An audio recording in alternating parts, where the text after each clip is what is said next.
Hello, everyone, and welcome to another episode, another video of the Educated Collins Snap channel. How you doing? So today we're going to be doing something a little bit different, a little bit interesting. I'm going to be going over some example turn one, turn twos that I've had on my stream, and just kind of my thoughts through those games because people are, have been asking, okay, you did say I know when I'm leaving or staying by 1-2. I know when I'm snapping.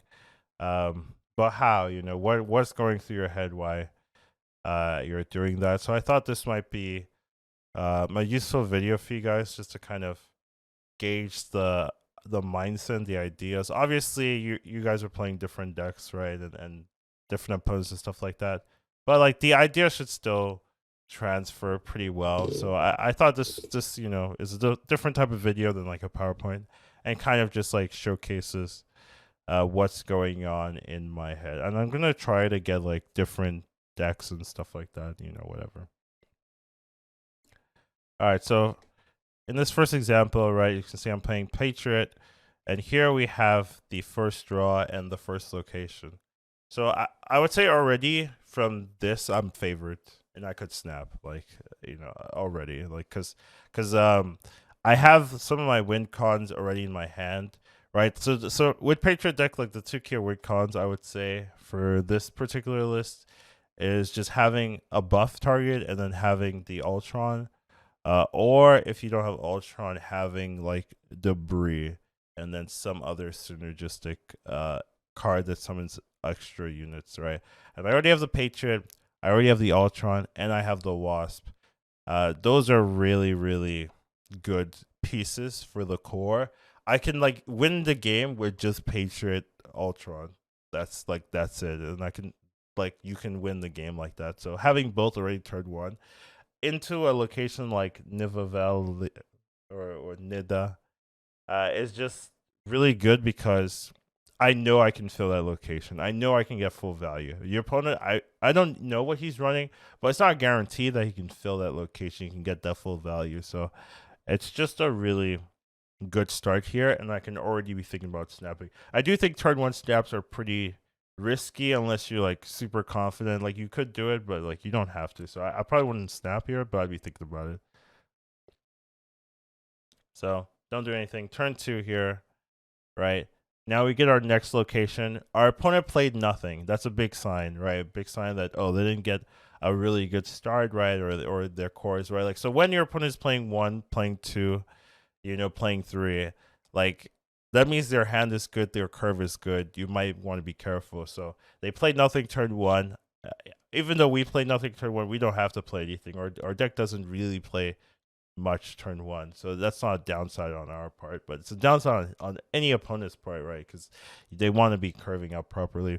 Asgard is like a neutral location. It's not like bad for us. We can win if we really want to, if we want to push hard into it. But it doesn't matter if we draw. It doesn't really matter if they draw a lot of time, and they didn't play anything on one. Like let's say they had a one drop on this location already, well then maybe we'd be a little bit behind. So already I'm looking at this. Like if this was a game I was like paying attention and really focusing on, I'd probably be snapping here, just because I think we have such a good advantage, and that's kind of like the mindset there. So you can see like all that I'm thinking about, thinking the location of the hand, what the opponent's doing. Even though they haven't played anything, that tells us a lot and tells me like they're not really they might not have the perfect curve, so they might already be behind in their game plan. So even though like they could have our same list and then they don't carry that, right? Like, but that's always a risk you have to put aside. Like it's not guaranteed that we're winning this game, right? And that's what people kind of do wrong. They do like, oh, you're snapping here, but you don't guarantee win. Yeah, but you're ahead. Like uh, but most of the time you're in an advantage situation. You have good cards. You should press the snap here, even though you're not guaranteed. Like they could just shut you down and completely murder you, or they have like full enchantress rogue deck. Like that, all that could happen, but you have to play to the odds and just like know that okay, even if they do that, that's not going to happen every single time. And most of the time, I snap here, I'm going to be in the lead. So that's kind of the idea, and what to think about. Oh, I think this one is particularly funny, but it kind of shows you like The game can be decided turn one, right? So here you see this. It's a car. It hits our blade. We discard our Khazar, which is such an important thing. They hit the Professor X. They lock down location. You leave here. Like honestly, you leave here. You shouldn't really stay, especially if they snap. Like they hit your core card and they locked down location, almost guaranteeing a tie. We could actually contest it, but they could probably also contest it, right? They probably have synergy for ongoing and whatnot, or so. So things like this, right? Like turn one, it could be like the game could be decided, right? So you can't just say, oh, it's turn one. I don't know what's gonna happen. I could still win this. You could still win this, but like you're so in favorite that you should just leave. And that's just something you have to recognize. Like, don't be afraid to leave immediately if the location is bad, if the situation is bad. Like a bad location in itself is enough to leave. If they snap into you, if they don't snap into you, then you can kind of stay as long as they haven't snapped. But if they snap like this turn, you should leave. Like there's no reason to fight it out. Like just take the cube loss, play a different one. All right, so this is a pretty interesting game. We're playing a draft battle with one of my viewers. So we just drafted a bunch of cards, and then we just ended up playing a game, right? And we can kind of look through this particular game and how I felt about it. So here, turn one, we hit the peak, right? So immediately we get hit with the peak. And I would say if he snapped here, I leave. I'm like straight up. If he just snapped, if the opponent snapped here, I look at my hand, I look at like what we could draw. It's not looking good for us. So I would immediately have left if the opponent snapped here, but he didn't, right? They didn't do that. So they let me see more of the game, more of the future. And that's something you have to recognize, like the power of like things. Like you might have a screwed hand here, but I also could have a screwed hand here. And if you recognize that, I don't mind risking the extra cube just to check if you have a screwed hand. Like you don't know if you're gonna win, but I'm just gonna snap here just to see. Oh, is your hand bad that you're gonna leave? It could be, and I could just leave, and you could just get a free cube here. So, like, that's more of the opponent, like, not really capitalizing on this scenario to like punish me, or so. But like, he could just have a bad hand and doesn't want to risk it, doesn't want to play that mind games. But especially like if you want to like fully capitalize on your opponent, those mind games can be really strong, especially if let's say you do your turn, like you do your turn, and then like 20 minutes or 20 seconds in, I'm still like thinking about my play. They're probably thinking, oh my god, this peak was so bad for us. Oh, so like if they take a long time on this turn, you could definitely snap into them because you have to be thinking about what are they thinking about. Like, why would they take 20 seconds? If they got the nuts, they're just like, oh, this is really good for me. I'm gonna play my good card, ha ha ha. Right? But if they're taking a long time, they're probably thinking, oh man, do I even want to play this game? Like, everything sucks. So you have to actually put yourself in the mindset of the opponent and then rationalize all the decisions, all the time they're taking, all like how quick they're playing, and see, oh, are they in a bad spot? Are they in a good spot? And that's kind of hard to do. You kind of need like understanding of human psychology, right? Which I do have a little bit of. So it's like kind of easy for me to like, oh yeah, they're probably thinking this. That's why they're taking so long. So I should probably snap here and then punish them. Like I do that where it's not an easy thing to just understand. But yeah, if my opponent snapped here, I would have left like immediately. But he didn't, so I get to still play the game out. Next turn, Fish Tower, not really great, right? So once again, right, like I'm still in a pretty rough spot, but it's kind of okay. Next turn, right, we have Crimson Cosmos, which once again isn't good for me. So all these three locations are pretty bad. I'm pretty sure if they snapped at any point, I probably would have left, but they didn't. So I get to continue playing this game out until someone snaps. You never have to leave. Right, you never have to evaluate actually the state of the game until someone snaps. Then you evaluate, right? But anytime both players don't snap, it's like in a poker match. Both players are saying check. Let me see the next draw. Check. Let me see the next draw. Right, that's what's happening until someone snaps and you're like they raise. then you fold, right, or not, or check in or whatever, right. You could also raise them again, right, but that's kind of the mindset. So they didn't snap, they didn't do anything. So even though I feel like leaving, I'm just like, well, they didn't snap me, so I'm just gonna keep playing. So we still kept playing, right. I'm still just playing random cards here. I get the leech down, right, and then I think with the leech, well, we still get the play, and I get the win here, essentially, right. But if they snapped like any of the first 3 turns, I would have left. I would have lost that game. But because they never snapped, I got to play the game out and I get the win. So that's just like not capitalizing on those awkward scenarios. And even though his board could have been awkward, by snapping, by understanding how long I'm taking to play out the turns, he could have actually gotten the cube instead of losing the cube here. So I thought that was a really interesting game to talk about. This was during the 0 to 100 speed run, and just like a quick little game here. So first one, obstacle tower. That doesn't really tell you anything. It's not good or bad for you. Like those locations are pretty neutral. I guess they're kind of not neutral if like there's a bot and the bot plays into it. But like against humans, those don't really tell you anything. So here, turn 1, we play the Quicksilver. They play Mantis, right? So Mantis tells us a decent amount, right? It means that they are thinking about the game, and they do have one of our cards, right? That could be particularly bad. So you have to look at the cards in your hand, and basically, if that happens, you're like, can you win if they steal the other priority targets? Like if they steal our Blue Marvel, or if they steal like our Iron Man, can you win? I would say like we could. So this isn't like the biggest deal, but like sometimes, all your key pieces might be in your deck, and you're like, oh, if they took that one card, we might be behind, right? So if someone steals a card from you and then they snap, you got to be very careful, right? Because that might mean they know your deck and they know like they got your core card. So you have to be very careful. So this is like a iffy scenario for us. I feel confident in this position, but like I if they snap like soon, I could be like pressured to leave just from them taking a card. But overall, it's not the end of the world. We do have a decent hand here. And then next up, we have the armor. So we play the 2-on-2, playing the unreveal location. Our opponent also does that, right? So that's pretty interesting. Mr. Sinister, that's a decent card. Whatever. We play the armor. But then the game-changing moment happens here. The location flips.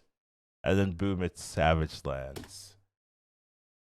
So now I think most people are like, okay, you snap, and that's correct. You should definitely snap here, right? Locking a location early is a big like weakness, I guess. Like for snapping, there are some cards that can take advantage of you thinking that they can't affect it, right? Like Claw can do well, Blue Marvel can do well.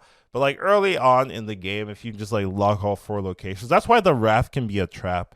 Sometimes if you lock your location too early, you can't affect it at all. Especially if like it's Raft on the left or something, you can't like touch it. That can really mess you up. So you have to be careful about that. But here, the Raptors are locked down by armor, right? They can't even Killmonger or anything.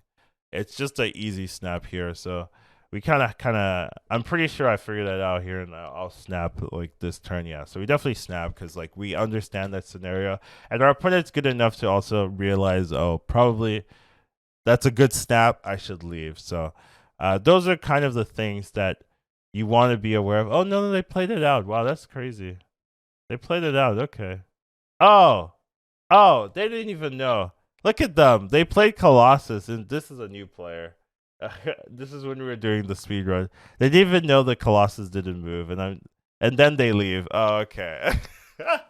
And then they leave. So they learned some mechanics before they left. But yeah, definitely you want to you probably wanted to leave before this turn completed. I would say like as soon as your armor, your cards got locked by armor, that's when you leave. You shouldn't have stayed longer than this. Like that's enough bad scenarios, bad locations that you should just be like, okay, we're done, we're out of here. So all right, so here we're playing Silver Surfer deck. We've got the Avenging Compound, which is like pretty neutral. It's not super bad. It's a little bit bad because like you have to play Brood in a different lane beforehand, so you have to be a little bit careful where you're playing all of your cards. Oh, but we hit Super Flow, right? So that's pretty That's a not a great situation for us, right? To hit super flow here. It definitely messes with us and not a great thing. So we actually are feeling pretty pressured already when you have that hit. So I would actually be like thinking about leaving, especially if they snapped us here, but they didn't do that.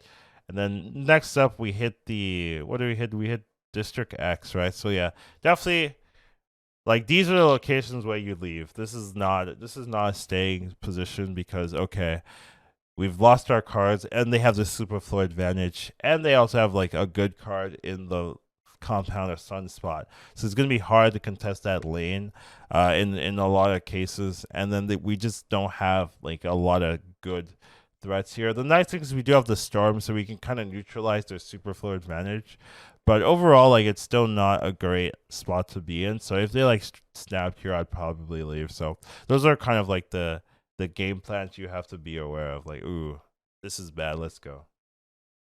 All right, here we're playing a discard list.